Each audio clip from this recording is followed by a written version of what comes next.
America के चीन पर टैरिफ लगाने के बाद जो उम्मीद ये थी वो थी कि इससे चीन की इकोनॉमी पर ठीक ठाक असर पड़ेगा और उसके एक्सपोर्ट पर कहीं ना कहीं ब्रेक लगेगा। लेकिन हुआ इसका बिल्कुल उल्टा।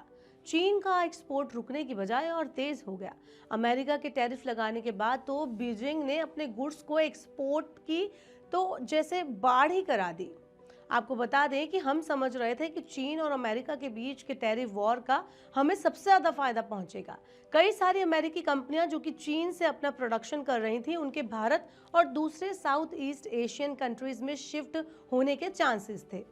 अब ये जो नया मामला सामने आया है उसने तो भारत समेत कई देशों के कान खड़े कर दिए हैं। क्या चीन को इस पूरे ट्रम्प शो से सबसे ज्यादा फायदा पहुंच रहा है और भारत सरकार ऐसे में क्या क्या स्टेप्स उठा रही है?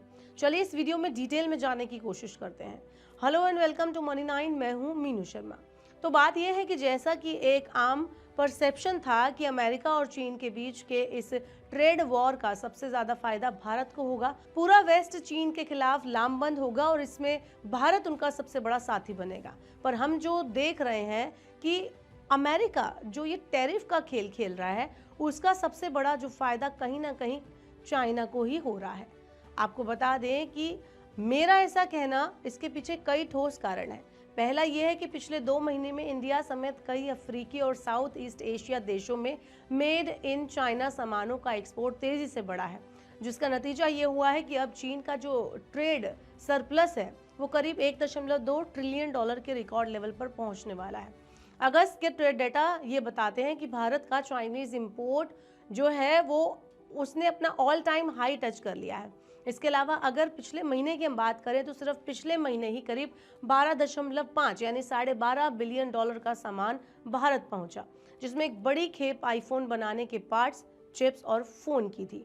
यानी अमेरिकी मार्केट जो कि आईफोन्स का एक बड़ा कंज्यूमर है, जब उसका रास्ता बंद हुआ तो फिर चीन ने बाकी देशों का रास्ता पकड़ लिया।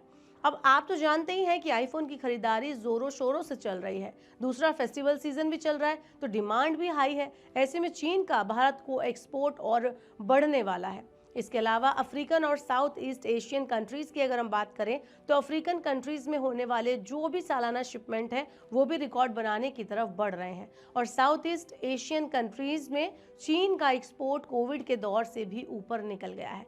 लेकिन इन सब की वजह से जो बाकी देश हैं उनकी टेंशन बढ़ गई है, क्योंकि उनकी जो भी लोकल इंडस्ट्री है उनको ये डर है कि इस सस्ते चाइनीज इंपोर्ट के आगे वो टिक ही नहीं पाएंगे। पर ड्रैगन से सीधे टकराने की हिम्मत कोई नहीं जुटा पा रहा, क्योंकि बीजिंग आधे से ज्यादा देशों का टॉप ट्रेडिंग पार्टनर है। कई इंपोर्ट वहां की लोकल इंडस्ट्री के लिए रॉ मटेरियल का भी काम करते हैं। इसके अलावा चीन से इंपोर्ट टैरिफ लगाने पर हाइपर इन्फ्लेशन भी आ सकता है। लेकिन एक सवाल ये भी है कि क्या चीन की डंपिंग के आगे सारी दुनिया चुप है? आपको बता दें कि इस पर अब तक मैक्सिको ने ही खुलकर एक्शन लेने के लिए कोई कोशिश की है, उसके अलावा कोई सामने नहीं आया। उसने कार, ऑटो पार्ट्स और स्टील के चाइनीज इंपोर्ट पर 50% तक टैरिफ लगाने का प्लान बनाया। तो वहीं इंडोनेशिया में तो एक सोशल मीडिया पोस्ट पर किसी चीनी वेंडर के जीन्स और शर्ट को सिर्फ 80 सेंट यानी कि $1 से भी कम दाम में बेचने पर बड़ा बवाल हुआ है।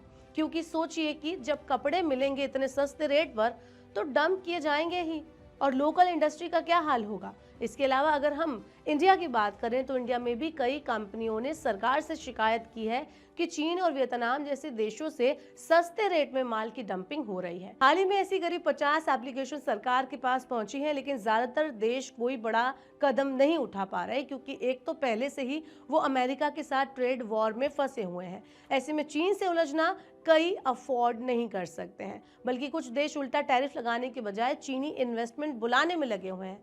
जैसे साउथ अफ्रीका ने चीनी कारों पर पेनल्टी लगाने से मना कर दिया और लोकल जॉब्स बढ़ाने के लिए चाइनीज इन्वेस्टमेंट को मंजूरी देते जा रहे हैं। तो वहीं लैटिन अमेरिका में चिली और इक्वाडोर ने छोटे छोटे टैक्स लगाने की कोशिश, पर इससे कुछ खास असर नहीं हुआ। और साथ ही आपको बता दें कि ब्राजील ने तो पहले धमकी देने की कोशिश की और बाद में चीन की इलेक्ट्रिक कार कंपनी BYD को बिना टैरिफ के प्रोडक्शन शुरू करने का ग्रीन सिग्नल दे दिया। ऐसे में चीन भी बड़े आराम से पलटवार कर सकता है, लेकिन चीन भी बड़ी ही चतुराई के साथ खेल रहा है। एक तरफ वो ब्रिक्स जैसे मंचों पर मीठी मीठी बातें कर रहा है, सबको यूनिटी का संदेश दे रहा है, तो वहीं दूसरी तरफ रेसिस्ट करने वाले देशों पर दबाव बना रहा है।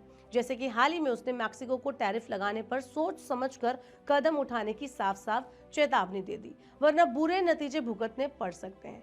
कई एक्सपर्ट्स इस पूरी कहानी को चाइना शॉक 2.0 कह रहे हैं। पहली बार जब चीन ने दुनिया भर में सस्ता सामान बेचना शुरू किया था, तब कई देशों की इंडस्ट्रीज खतरे में पड़ गई थी। ऐसा लग रहा था कि अब वही सीन दोबारा से रिपीट होने वाला है। तब कई देशों ने 200% तक का टैरिफ लगाकर अपनी लोकल इंडस्ट्रीज को बचाने की कोशिश की थी, पर इस बार शायद ही ऐसा कुछ बड़ा होता हुआ दिखे। हम भारत की अगर बात करें तो हमारे पास अपने इन्फ्लेशन को बैलेंस करने के लिए कोई खास ऑप्शन अवेलेबल दिख नहीं रहा। इसके अलावा चाइना की भी अपनी ही प्रॉब्लम्स हैं, क्योंकि एक तो एक्सपोर्ट बढ़ने के बावजूद भी चीन की फैक्ट्रियां कोई खास प्रॉफिट कमा नहीं रही, क्योंकि वो अपना सामान प्राइस घटाकर कम मार्जिन पर बेच रही हैं। और इतने एक्सपोर्ट के बावजूद चीन अपनी इकोनॉमी को घरेलू खपत पर शिफ्ट नहीं कर पा रहा, यानी लोकल कंजप्शन नहीं बढ़ रहा, जिसका सीधा साइड इफेक्ट ये हो रहा है कि चीन में डिफ्लेशन की कंडीशन बढ़ती जा रही है। माना जा रहा है कि चीन के पास तमाम प्रॉब्लम्स तो हैं, लेकिन ट्रंप के टैरिफ के बावजूद चीन ने दुनिया को दिखा दिया है कि अगर चीन के लिए एक दरवाज़ा बंद होता है तो वो 10 दरवाजे खोल देता है। मगर सवाल फिर वही है कि क्या बाकी देशों की इंडस्ट्री इस सस्ते चीनी सामान की बाढ़ में टिक पाएगी, या फिर ये चाइना शॉक 2.0 एक बार फिर से बाकी देशों की मैन्युफैक्चरिंग कैपेसिटी पर बड़ा डेंट लगा देगा। अब जब ऐसे में अमेरिका ने ही खुद भारत से दूरी बना ली है, और जब भारत, रशिया और चीन का एक नया जियोपॉलिटिकल रीअलाइनमेंट देखने को मिल रहा है, तो ऐसे में भारत का चीन पर भरोसा करना कितना सही है, और चीन के इस बढ़ते कदम को क्या भारत को काउंटर करना चाहिए, और भारत के पास क्या ऑप्शन बचा है, ये भी देखने वाली बात होगी।